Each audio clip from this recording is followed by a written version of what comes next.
Welcome agents. It would appear the Nemesis Exotic Sniper Talents have been revealed, and it's good news for PvE, but it could be bad news for PvP.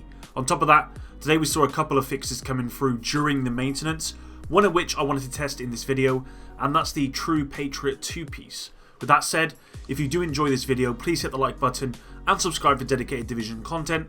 Let's get to it. Okay, so the Nemesis Exotic Sniper is coming, and it's gonna be real good, I hope. As of right now, the fourth and last component will be obtainable once the District Union stronghold is invaded, which will likely take place this week. Now, little is known about the Nemesis Sniper, but the talents for this weapon have recently been data mined, and I wanted to share with you guys and get your thoughts. So, here are the talents. We've got the active talent first, Counter Sniper. Shots fired from this weapon require the trigger to be held down to charge. Once charged, these shots deal increased body shot damage. If the charged shot does not kill the target, then the next shot charges quicker. After aiming at a target, it is marked so that it can be tracked through the world. The longer the mark is on the target, the more damage your shots with this weapon will deal to the target. The next active talent is Nemesis. Aiming at an enemy marks them as your Nemesis for 15 seconds, letting you see them through walls. Your shots gain 5% damage to your Nemesis for each second they are marked, to a max of 50%. And then the holster talent is called Preparation. While hosted, gain 25% headshot damage when scoped with your current weapon. Okay, so before I quickly talk about these talents, it's worth bearing in mind that on the Division 2 gear attribute sheet, which is not confirmed, but it has been pretty accurate, it states the damage for the Nemesis Sniper is between 206 and 301k. Now, I highly doubt this is true when you consider the level 500 Model 700 can hit for up to 101,000 without normalization, but I do think the Nemesis Sniper will be the hardest hitting sniper in the game, especially if you use the talents as they're described. Okay, so let's just quickly look at these talents and I'll give you my thoughts and opinions. Counter Sniper requires you to hold down the trigger to charge the shots, and they will increase body shot damage. Now, if these charges are explosive charges, there's going to be a bit of a problem. You can imagine having something like Destructive on every piece of gear, which gives you that 20% explosive damage. So, well, that's 120% explosive damage. You've then got China Light.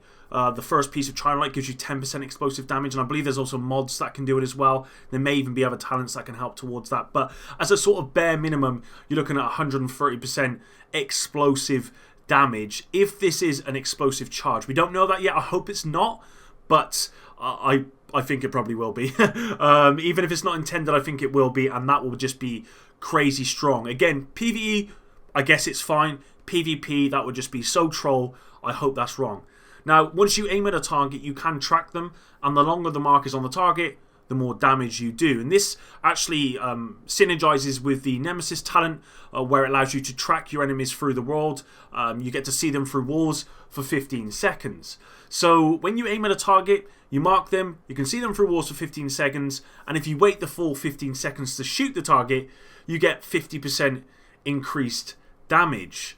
So if you can imagine that, you get 50% increased damage, plus if it is an explosive charge, you get 130% minimum, if you're building towards it, minimum explosive damage.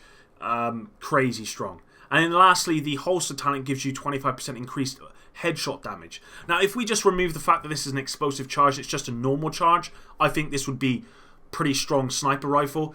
I would assume that based on these talents, the base damage of this Nemesis Sniper is not going to be that of the Model 700. I think it will be lower. It has to be lower.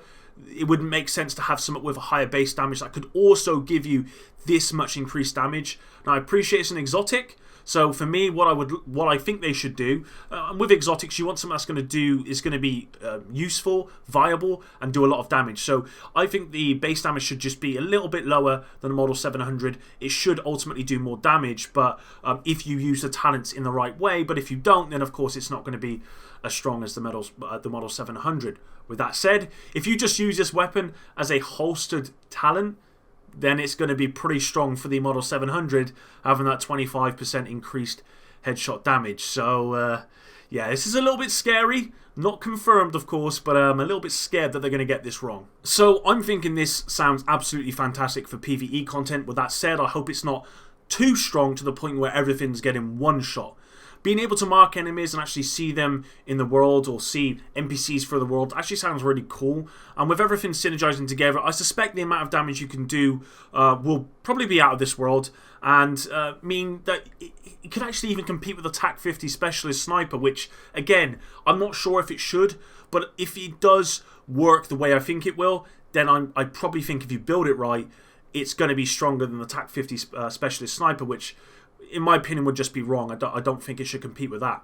PvP, however, I can imagine this being too strong already. I think even without the marks being sort of, or the charges being explosive, it may be too strong. I don't know yet. Well, obviously, we're going to have to test it out. I mean, the holster talent alone is unbelievably strong for those with one-shot sniper builds, rifle builds, and all other builds that are really strong with headshots. I can imagine on PC, this is going to be meta.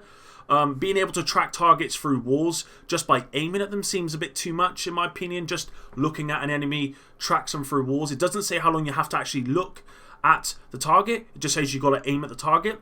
So if it is almost immediate, then I think that's just going to be too strong.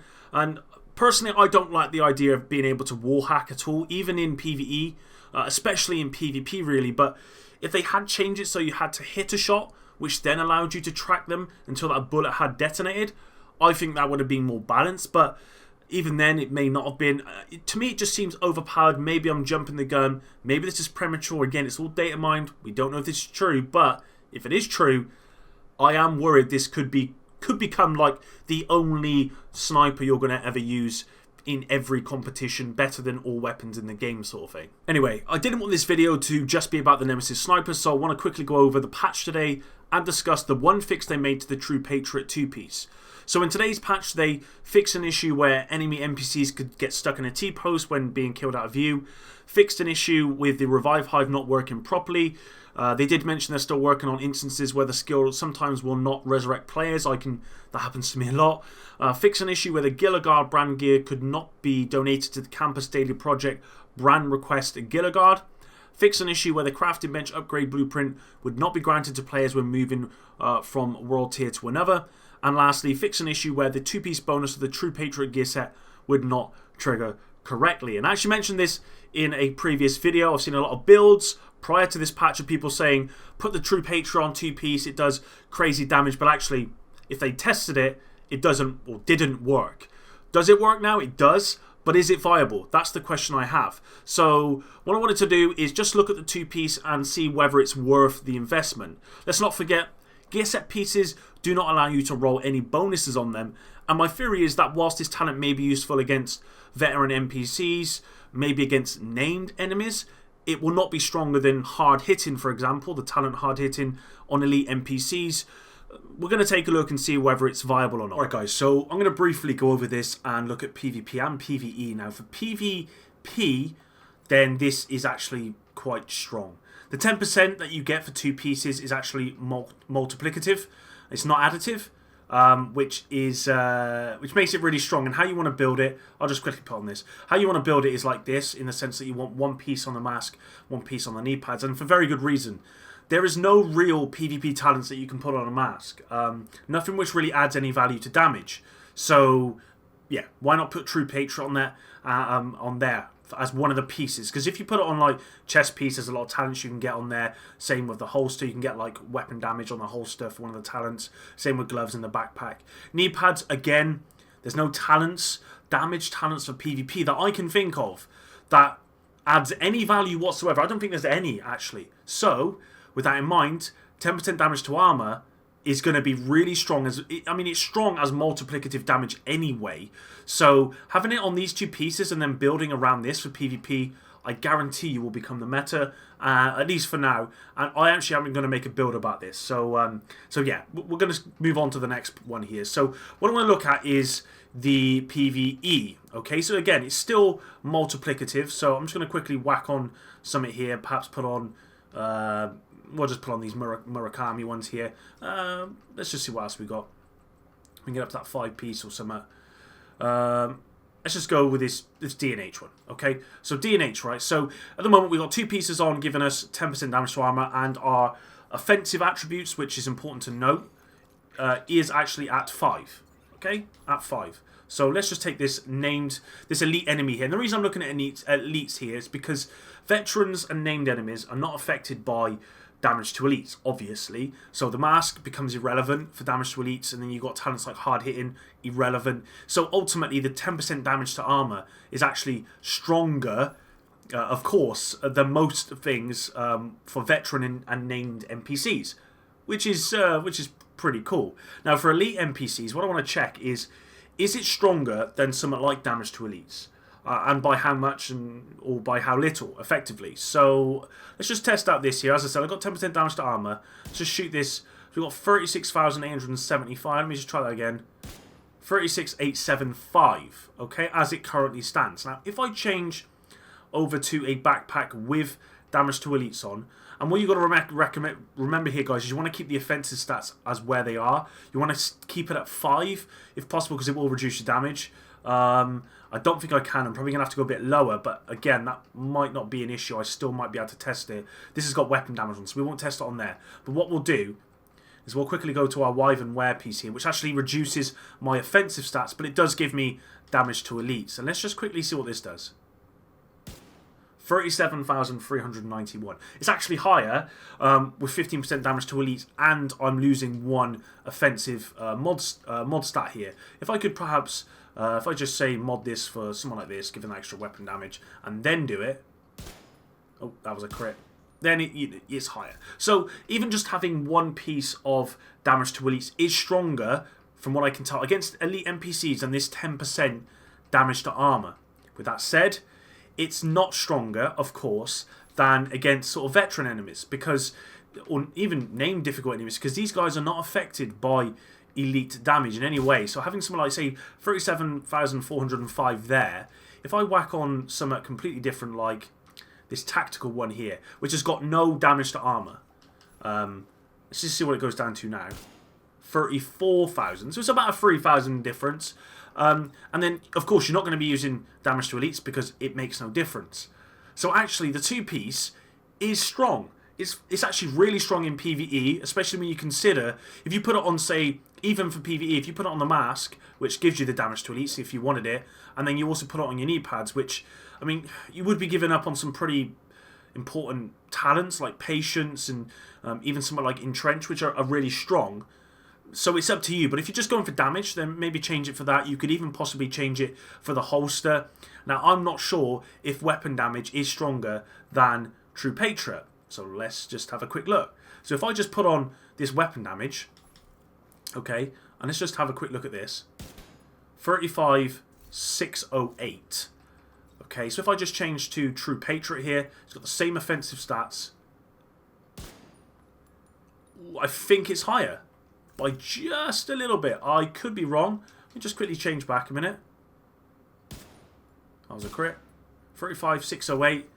And if I change to True Patriot here, with the same offensive stats, 37,405. So actually the weapon damage is going to be stronger. So you're going to want to keep weapon damage on here if you're going for a weapon damage build. So it could be useful in PvE, especially if you're using it against named bosses or you're using it against veteran enemies. Elites, then you're going to want to run a damage to elites. So it's really balancing up the two. I mean, generally you get a lot more red bars and you get a lot more elites, I find, than, and certainly in endgame content, than any sort of veteran and named bosses. So at the moment, I'd still think, you know, sort of speccing into damage to elites, and then just weapon damage in general, aside from True Patriot, is the strong way to go. But for PvP, guys, honestly, this is going to change it. You want to be running this. 2 pieces here, and then 4 pieces, I can promise you. So there you go, guys. Hopefully you enjoyed this video. If you did, please, again, drop a like. It does help me out a lot. Your support is truly appreciated. And until the next one, epic out.